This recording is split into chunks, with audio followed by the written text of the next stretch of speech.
Simon's Family Studio broadcasting live with you, talking about all things Corona, COVID, and other.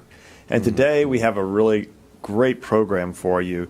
We are joined this morning by Dr. Erin Corvo, who's the Deputy Medical Officer of the Unified Government Public Health Department. She's back with us to talk about things that are going on in the DOT. And she's joined by Pastor Glenn Brady of New Bethel Church here in Kansas City, Kansas. He joins us as well to talk about how things are going for his group and his congregation around coronavirus and about the community, because I know Pastor Brady is very active here in the Wyandotte community. But first today, Hawk, I think the count's pretty good, a little higher, but man, yesterday got down to 13. Yeah. That's great. Today? Yeah. Today is 18, so it's been about where it was when we left on Friday. Yeah. So throughout the weekend, we've had people who have discharged. We've had people who no longer meet the criteria for active acute infection, but more in the recovery stage. So that is really good. So 18, it's a lot better than where we, mid-20s, mid-30s, so I think we're doing well. But again, in that number, we have had discharges. Unfortunately, there were 6 admissions, so we are still getting higher than we would like admissions. We just have those other people who are either discharging or not meeting criteria. We have 4 of those people in the ICU and 2 of those on the ventilator. We still do have 2 people who remain on the ventilator and are considered in the recovery stage as well. So why do you think the numbers are down? Because clearly better than, last week we got up to 39 or 40, and now we're down at 18. What do you think's making that difference? Yeah, I have to believe that it's mostly with the demographics of the people that are being tested positive. So certainly in that younger age range, so below 50, below 60. And then again, even in the 20s to 30s especially, is one of the major reasons why we aren't seeing the hospitalizations like we were initially when you had a lot of the nursing homes, but also you had other people in congregate living like the prisons, things of that nature. So I think because of the demographics really of the age, we aren't seeing the hospitalizations that we saw in the initial parts of the pandemic. Yeah, I think that's probably right. But I'm also going to send a compliment out because I think it's probably people are wearing masks and doing better around infection control. Yeah. You go into businesses and there are a lot of masks on. We'll see what happens. I'm still a little nervous about the bars and the restaurants, and they're a little more crowded. And now schools are reopening today, so that's a big deal too. We'll see how that transmits. So I don't think we're going to really know what this all means to probably early to middle of October. Yep. I mean, we know it takes a 4 to 6 week period for major events to spread out into that second or third order of spread and get other people infected. So I think it's really going to come down to what happens here in the next 4 to 6 weeks. And we'll know more still about colleges reopening and about schools reopening and how things are going and what that means. But if we get down below 10, down below 5 especially, I think you and I are out of a job in here, and I think that's probably a really good thing for the public, don't you think? Absolutely. They don't have to hear us singing or watching any more superhero videos or, pow, bam. Freezer videos, Freezer videos. Like we don't have to. That'd be pretty awesome. Our message has gotten out there. So I do think that's important. The other thing is in the summer, even though people were getting together and we saw a lot of pictures and videos from the Lake of the Ozarks and things of that nature, the one saving grace from that, just as with the demonstrations, was that it was outdoors. And certainly I believe there were probably more people wearing masks in the demonstrations, but at least those other parties and get-togethers, as much as we said, meet in groups of 10 or less, those were outdoors. I think that helped a lot compared to, we know that indoors, especially the documented cases that we've seen of in the journal articles, do have higher rates of infection. Love to see it go away. Of course, that middle of October, we're going to be seeing a lot more influenza then, too. Whatever happened out in Great Bend, did those cases turn out to be positive for influenza?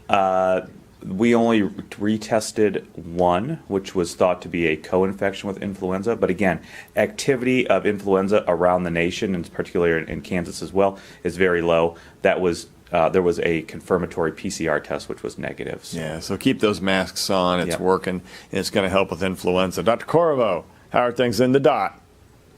Morning. Yeah, we're doing okay. It's been, you guys are talking about lower numbers. we're seeing that as well, which is a good thing. But we're still concerned that not enough folks are coming through to be tested, actually. So we're wanting to really encourage people to come through, especially, if you think you've been in contact with somebody who is positive for COVID, we still really, really want to test you. So come on through, free testing at the health department as per usual. All right, excellent. Pastor Brady, how are things with your congregation? How are people staying healthy? Well, thank you, Doctor, for having me on this morning. Yes, we're doing very well. From the very beginning, we took the attitude of wisdom with faith. I like that. Of course, we're faith believers, and we know what the Lord can do. But at the same time, I think we have a responsibility of using wisdom. So from the very beginning, we shut down our services and have not resumed a full service to this point. So I'm appreciative of you and your colleagues who are keeping the public abreast, and we're trying to follow the instructions that you're giving. Well, thank you. And, I think my church, Community Christian Church, did the same thing. We are out there and doing our Zoom and just pretty cut it down. It's pretty cool. And I know that groups are doing a great job at trying to make sure people. So I love your point. There's grace and there's wisdom, and we have to be thankful for both of those. So that's awesome. Absolutely.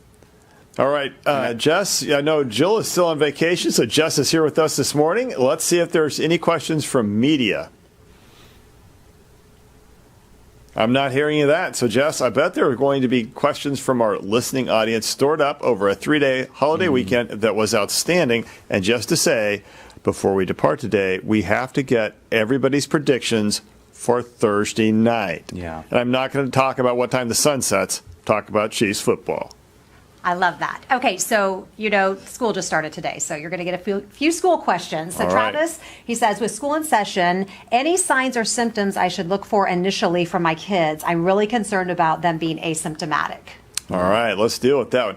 Dr. Corvo, I know you're a family medicine physician. That is right up your alley. Well, it's also, though, a tough question, as you know, Steve. So that's why I dished it to you, Aaron. Let's be honest. Thanks a lot. So early on a Tuesday after a holiday weekend. I think that is a really valid concern. We know that our kids can carry this virus and spread the virus, and we know that they also don't get as sick. They don't land in the hospital as often as older folks, as we've been talking about for a long time. One of the things that we're really trying to drive home in Wyandotte County is this idea of cohorting. And, I think what I would just be aware of is, talk to your kids about sticking with that same group of kids that they're within their classroom. And then on the off times, when you're not in school, we want you guys to be really careful, about what you do in the evening times, on weekends. And if your kids are involved in activities, we really, really encourage mask wearing during those activities. Sometimes you can't tell, but we have really strong rules in place so that if we do find a positive case, we're working with our school nurses very closely at tracing other kids who may have been in contact with those positive cases.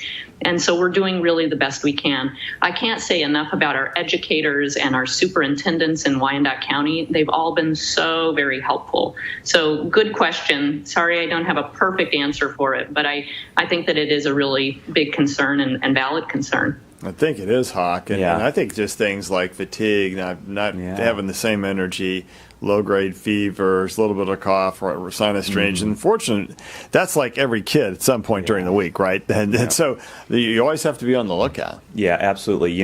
This is the second Saturday in a row I was called by some friends about them being positive. I had some dear friends call me. First, the husband had symptoms of sinus drainage and some cough.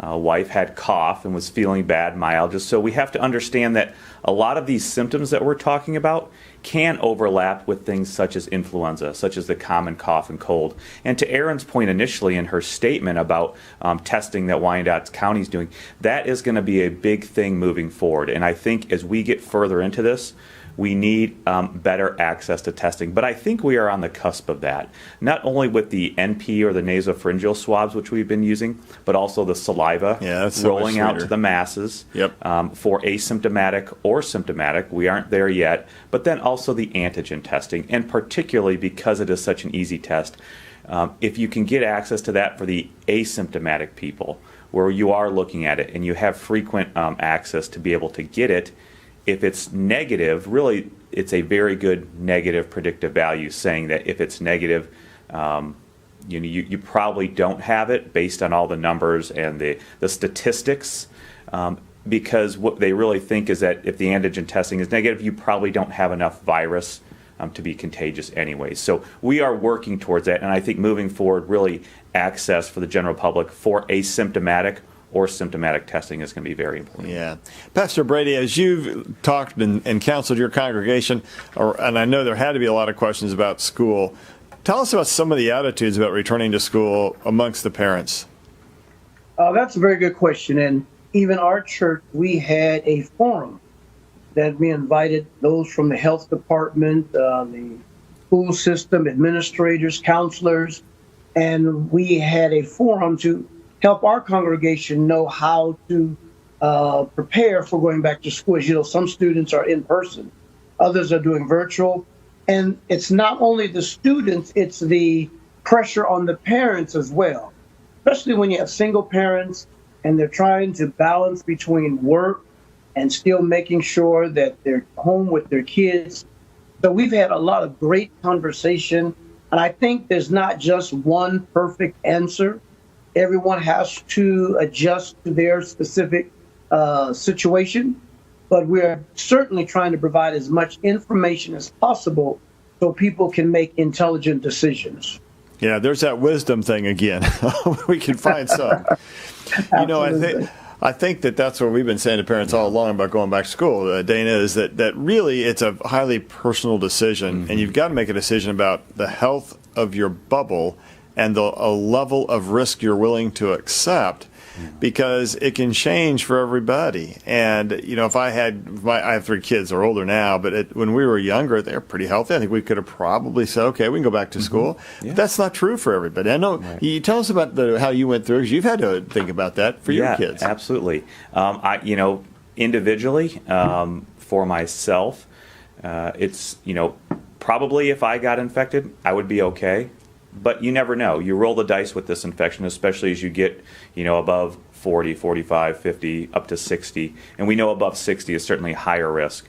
But then that would mean that I would have to be off work for 14 days. So that's the other thing. So even if you don't get infected, there are parents who are out there working who need to be working, who can't be quarantining at home. Here, I don't have a lot of other contact with, family members that are high risk or anything like that. So it is, judging the risk and how can we best maintain what we can do. It's also teaching the children what to do about trying to maintain space as much as possible. It's obviously easier for older children rather than it is for the younger children. But it's thinking about those types of things, because missed work, even if you're not sick, if you're having to quarantine, is not good either. So it is all about those individual decisions. And I think, from what we've seen, kansascity.com, the rolling 7-day average of infections in our community it's gone down. Is under 300. So if we can keep that trend going, that will make it a lot easier to make those decisions to get back to school. It will also make it easier to meet the gating criteria for the kids who are not doing in-person learning to get back to school and do that in-person learning as well. Yeah, for sure. Jess, what do we got? Okay, so Kevin says, we've heard of outbreaks in nursing homes. Have we seen anything like that in churches, either locally or nationally? Are they enforcing strict masking policies? All right, well, the answer to that, we know, Dana, is yes. Churches are still, those that are still congregating together are still often hot spots here in the state. I was just talking to Lee Norman the other day, the KDHE secretary, and they're still having to go to investigate churches which are getting together in large groups and not having social distancing, and sure enough, they're sharing the virus. Yeah, absolutely. We know that it can be done safely. People want to get together and congregate and worship or celebrate or grieve, whether it's weddings or funerals or just a weekly church service. It can be done safely, but we do know that clusters And outbreaks have been associated with all of those types of get-togethers. Pastor Brady, how have you handled your services? Because you said you're trying to keep everybody safe. How's that been going? And then I'm going to talk to Dr. Corvo for a minute about it, too, across the community. We've been very successful because we do an alternate service. We do virtual, and we do an outdoor service. And, of course, being outdoors, less of the chance of the virus being able to be spread. And when we do virtual, we do allow a limited number of individuals to come in the sanctuary while we're virtual through social media. So through that, both the social media and the outdoor service, we have been very successful. Hey, there's going to be some fall-like weather coming in, so people have to bundle up a little bit more this week. Although I think next week it's supposed to be pretty nice. It's going to feel good. But again, it's been very hot. On the opposite side, it's been so hot that people did not want to come out. So I think we can find a good balance. Oh, that's probably true. It may have kept somebody, maybe it kept them safer. Who knows? Dr. Corvo, tell us about how things are going on in Wyandotte County for church services in general, and really just for congregate, and I don't mean congregation, but any place people are coming together. We still seeing the spread of the virus.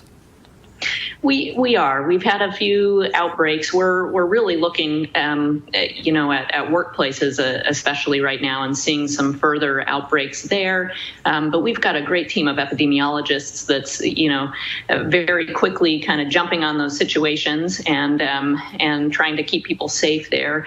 I just can't say enough also about Pastor Brady. I just want to bring us back to Pastor Brady. He's a pretty good guy. He is such a great guy. And, we've been working with him, and he's been helping to advise us at the health department now for many months, really since this pandemic started. And, he and other pastors in Wyandotte County have worked really hard together, I think, to understand the virus, to ask really, really hard questions of us, and to point out some of the places where we needed to get, tougher, and we needed to be stronger and better at the health department. And I think that he's taken the information then right back to his congregation. And, we've just seen that from him over and over again. So I just can't thank him enough. We were hit really hard initially in Wyandotte County with spread of the virus within a couple of our churches. And some of those outbreaks were extremely devastating. And I think that information was really taken to heart, and we're really proud of some of the messaging and the help that we received from our pastors, including Pastor Brady. I know that influence of the pastors and KCK is incredibly important. Pastor Brady, this has been the summer of special stress. We have a pandemic. We've had racial justice issues, which have been legitimate and needed to be raised. And then there's been economic hardship. How has your congregation, how have you handled it? How has our community handled it at this very difficult time? Well, that's a very good question, Doctor. And the issue that we look at always is finding truth. And there's so much out there that we don't know what is true based upon even those in leadership. But that's where a spiritual base comes in, that we can get solace and comfort through the scriptures, having messages that are pertinent, helping individuals go through this process. Yes, it's been stressful, even on me as a pastor, and I'm sure as you as a physician. But we have to sometimes just take a breath, step back from the situation, and still realize the blessings of God on our individual lives, and do not allow these other outside circumstances to overwhelm us. Take a deep breath. That indeed is a good thing. Yeah. Dr. Corvo, talk to us a little bit about the effect of stress in a community where there's long-term stress. We know that really affects health outcome. Yeah, we do. That's a great point. Another thing that we've been working on since the beginning of this pandemic is we see incredible inequities in our community, and some major disparities that I think are just magnified right now during this pandemic.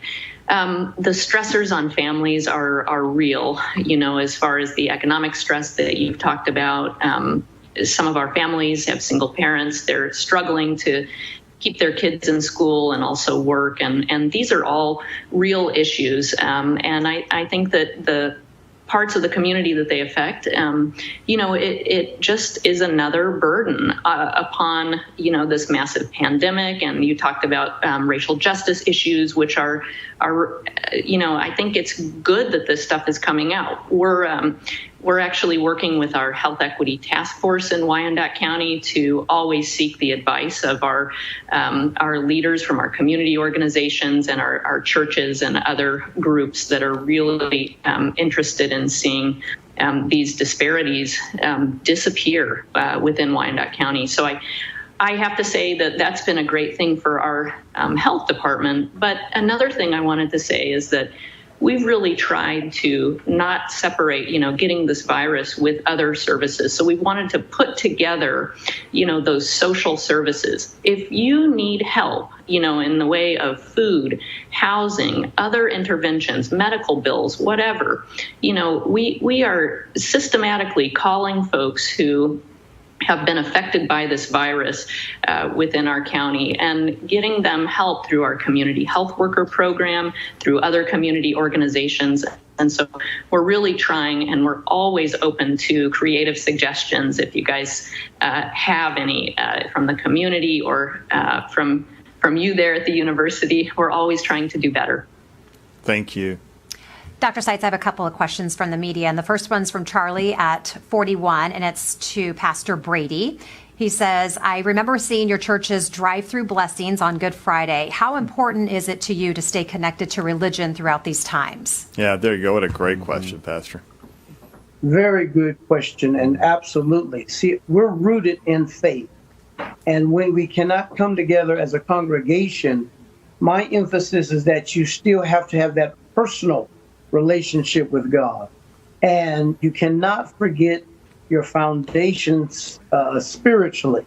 We have taken a lot of steps to ensure that people still can be connected. Outdoor services, we provide food for the community, we do giveaways, but you got to still have that fellowship connection even beyond just the virtual. And the real emphasis is you must have that personal relationship with the Lord and get your guidance and your direction from Him. Cody from KMBC Channel 9 asks, and this is for everyone on our panel today, what is the number one thing you recommend parents tell their kids as school begins? Okay, I know what my answer is going to be. All right. Dana, what's yours? What is the number one thing we tell our children? I think it's a combination of things. Again, it just goes back to the main pillars that we're talking about. Try and separate yourself from your classmates. It doesn't have to be obvious, but do that.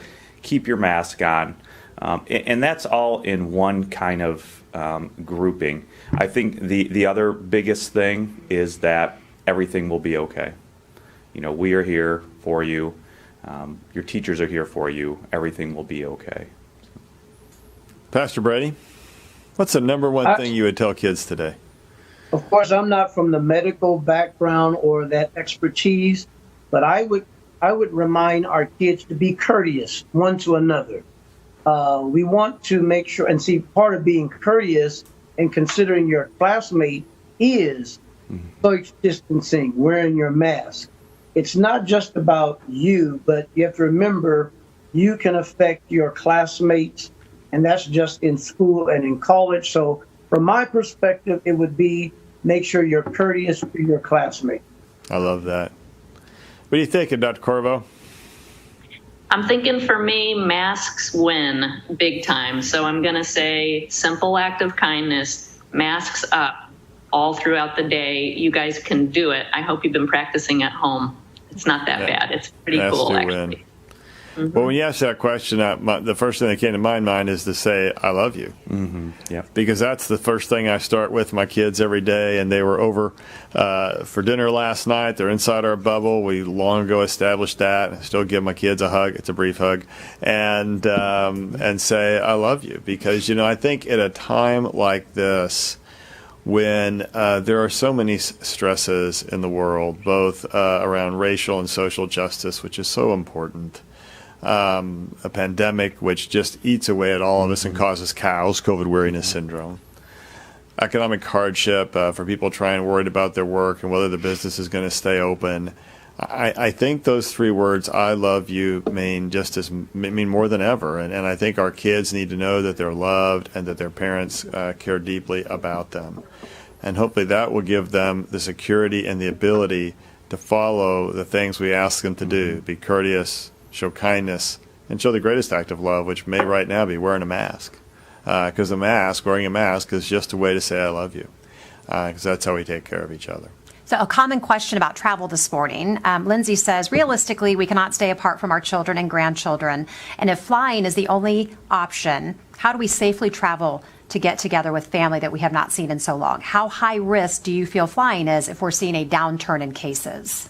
Yeah. So first, I just want to be careful about the downturn in cases. There's a downturn, but there's still cases. So the risks are still there. Let's not get cocky. Let's just keep our game going, because we know that even if we're in the third or fourth quarter of this game, if you start letting down your guard, coronavirus comes roaring back. So don't get cocky. But I think the key to that, the answer to that question, Dr. Hawk, is that we all have to decide what our risks are, what our risk tolerance is. You know, I see my kids, and my daughter lives in Chicago. I had a Zoom call with her yesterday. Told her said I love you to her, and you know, I think we would love for her to be able to come back and spend a few weeks with us. And I know she works hard at staying safe. And if she came back home, probably try and get her tested. But then I think, you know, I'm good with that, because you don't get to see your kids enough. So I think you just got to find the place that you're comfortable with, that you and your family can accept the level of risk and establish as low a risk as possible. Yeah, I mean, and to your first point, and again to Aaron's first point, it goes back to the testing. So we did say that there was a 7-day rolling average, is less than it was, but that's a consequence of the testing. So is everybody getting tested who needs to be tested? Are we having access to testing? So it is good, but understand that it is a function of the testing. Can you travel safely if flying? I think you can. There is always risk there, but if you are using adequate hand hygiene with hand sanitizer or with washing your hands. Hey, look at you on that plane back a few weeks ago. That was a long time ago, though. But you're still doing it right. I don't know what that black muscle shirt's doing on there. That's kind of goofy. That's just a T-shirt. Okay, whatever. But it also got the mask. You got your goggles. I bet you're wiping the place down. Yeah, absolutely. I have my hand sanitizer with me. Obviously, I had a face mask and eye protection. So if you're doing that, and when you are waiting in the TSA line or waiting to get on board the plane, try and distance yourself as much from people as possible. If you can do those things, you're going to reduce your risk of getting the disease. You know, the other thing I would add to that is I have a lot of patients who've had a lung transplant or cystic fibrosis. And, you know, I think when you're immunocompromised or you're sick or you got a chronic illness, you have to be a little bit extra vigilant about what you're going to do, not going to do. I tell my transplant patients they need to wear a mask. I need to wear an N95 mask. And I'm not sure that's an official recommendation, but the thing about masking is that it prevents the germs from you getting to others. Right. An N95 mask protects you what you breathe in. And I think for a transplant patient, that's a big deal. And so I think it depends on your level of concern. But that's the approach I would take. What do you think about N95s on planes? Yeah, I think it's hard. You know, the biggest thing in the healthcare setting is for N95 masks, you really have to be fit tested to make sure they fit correctly to protect you. We know that the cloth face masks, especially the 2 to 3 layer cloth face masks, can provide some protection. You know, walking around the stores, there are some stores selling surgical face masks. I'm not sure how those are validated and vetted and if we would be using those in the healthcare setting. But really any one of those things, and if you can get fit tested for an N95 mask, that might be reasonable as well. But any one of those things is really probably it will definitely help you more than not wearing one. And by the way, to our listening audience, I want to make sure that everybody takes the cold weather challenge. Okay, so we've been going to the freezer, but this week we don't have to, because in the mornings it's going to be a little chilly. It gets down to those low 50s. You can walk outside, your breath will be warm in your mouth. Breathe outside and see how far that breath goes, because that is your breath cloud right there. Look at him go with his nose. That's just from his nose being down. Yeah. So just remember, If you don't have a mask on when you go outside, you got a breath cloud, see where it is. Then put a mask on and see where it is. You're going to tell it's a heck of a difference. So do yourself a favor. Take the cold weather challenge. You'll prove to yourself how important masks are. Okay, so on that topic, this viewer asked, if masks are so effective, then why are students who are wearing masks at school still required to quarantine when they might have been in contact with someone who tested positive in their classroom? Okay, Pac. I mean, great question. Again, none of these things that we are talking about are 100%. What we are talking about is reducing the risk. Reducing the risk of you spreading it to others, reducing the risk of you getting it.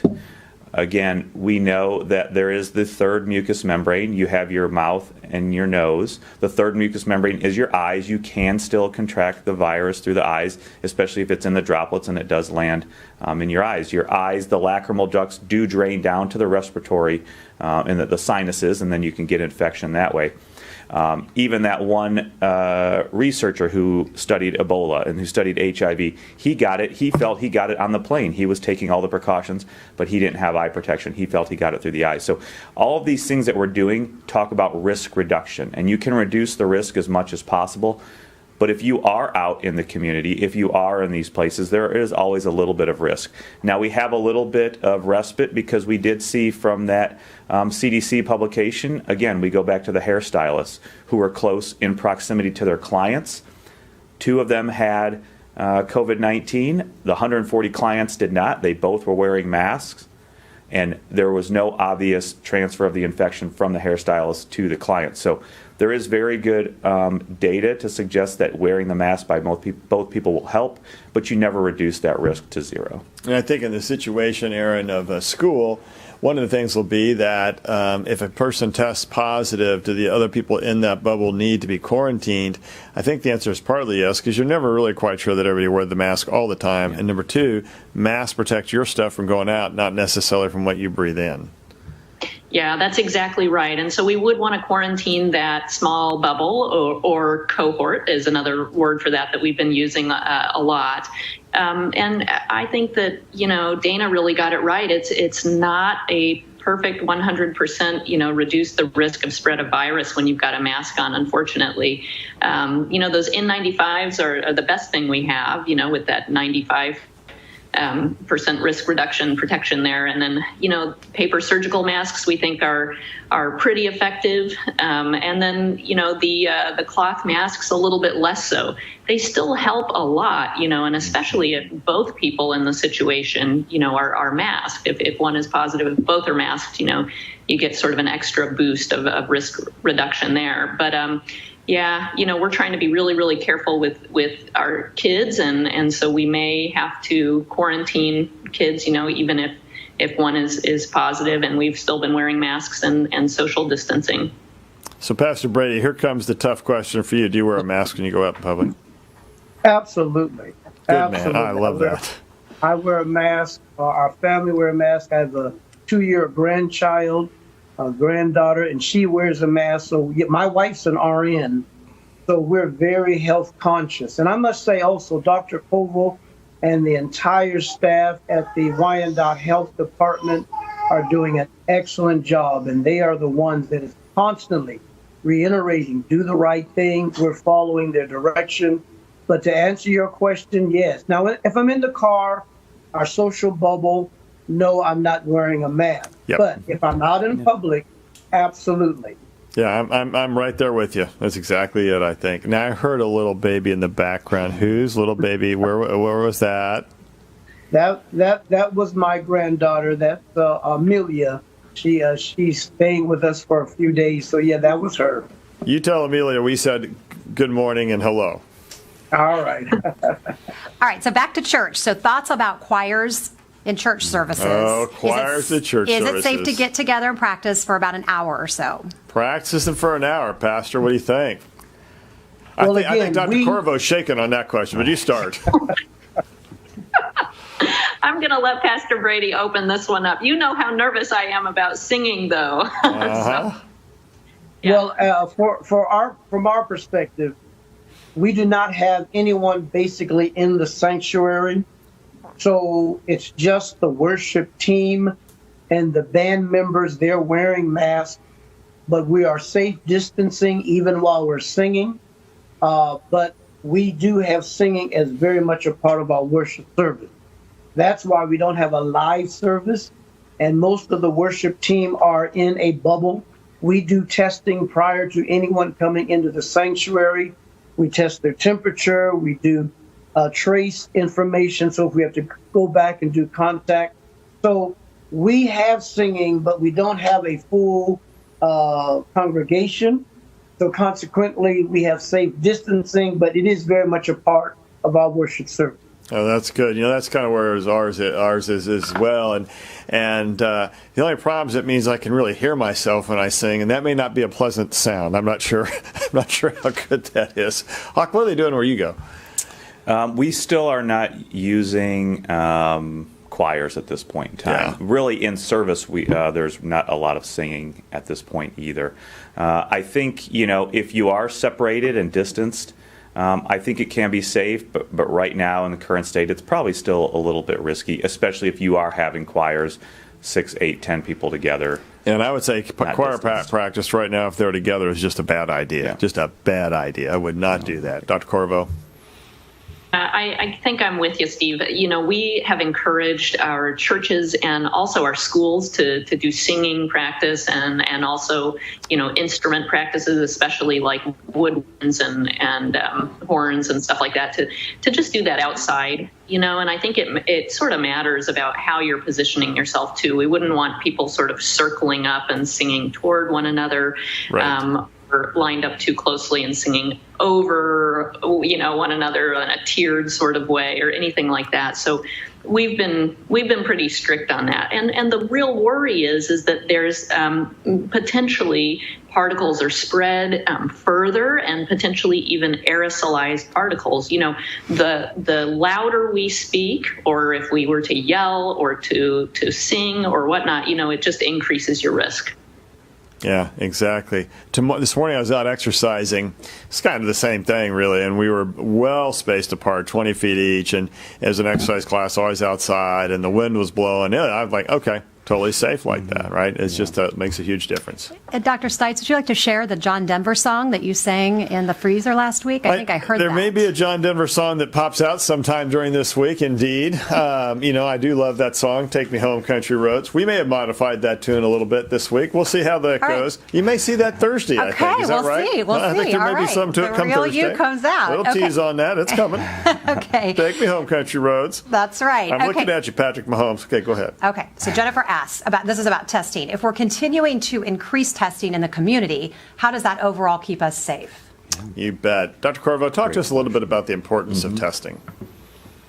Yeah, I guess just the act of testing per se, people are saying, why do I even have to do this? You guys are just going to tell me I have to go home, and I can't go out to work or the grocery store or something. And actually, that's exactly how it keeps you safe. So, the simple act of testing, if you've got symptoms or have been in contact with somebody who, has this virus, it actually helps us to identify those people who have the virus and then to isolate them so that they don't spread the virus any further.